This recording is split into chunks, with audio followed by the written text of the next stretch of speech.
Hey guys, how's it going? Today we're going to do another video on under the hood of my 2006 NC Miata. I made another one in the past, but I've done a good bit since then, so we're just going to kind of run through everything really fast. What I talked about in my last video is I have the Moroso coolant tank and the Moroso power steering tank. I have a cold air intake that I kind of made with a lot of couplers because it's a lot cheaper than buying an AEM air intake, and it does the exact same thing. It sits right here behind the grill. I've relocated my ECU. I stole a bracket design and relocated my ECU just to provide a little bit more airflow right out of the engine bay, right out of the hood vents.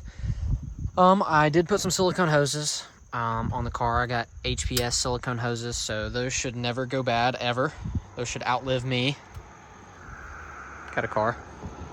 I did relocate my battery. It normally sits right here in front of all the belts, but I like having easy access to the belts, so I just kind of stole another battery relocate idea and kind of moved my factory battery over, and it barely fits with my hood vents, but it does fit and it does not touch.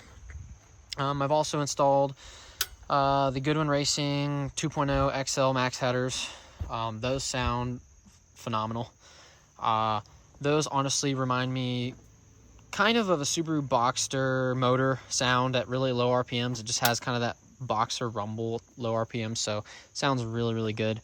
And apparently you can make 240 wheel horsepower with a built motor and no forced induction. I think that's what was on their website, but crazy numbers you can get from those headers. We will be getting some good numbers in the future, possibly.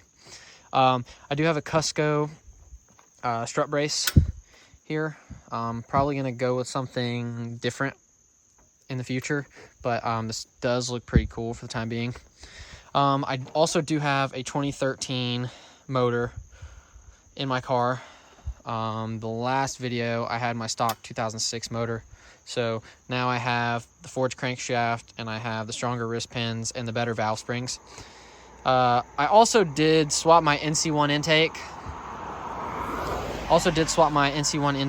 And while I had it off the car, I painted it silver because I got bored of just the black look. So something, I don't know, just gives a little bit more color in the engine bay because all the black was just kind of boring to me.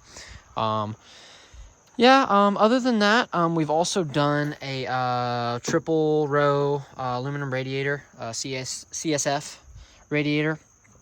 I had a track event in June for racing for ALS, and I blew my stock radiator, so we had a spare at the shop, and I went ahead and threw one in and made it for the rest of the event. I have also painted my valve cover. This is not an aluminum one. This is a plastic one. I just have high temp paint on here. I believe I did put high temp clear coat as well. So I haven't really had any issues. I kind of did scratch it up a little bit, especially installing it. It's kind of hard to slide back there. I've also deleted this little intake hose that just refeeds back into the valve cover, just kind of a crankcase ventilation tube. It just goes from here, goes all the way across and back into the intake, which just feeds dirty, oily air into the intake. So I capped this side off and threw a filter on here, one because it looks cool, but also so no dirty air gets inside the intake. So yeah, that's pretty much everything updated, and we do have some more stuff possibly coming soon, so definitely stay tuned for that. I'm loving the car. It's a blast. Just got back from Yachts of the Gap a few weeks ago, and it was a great time.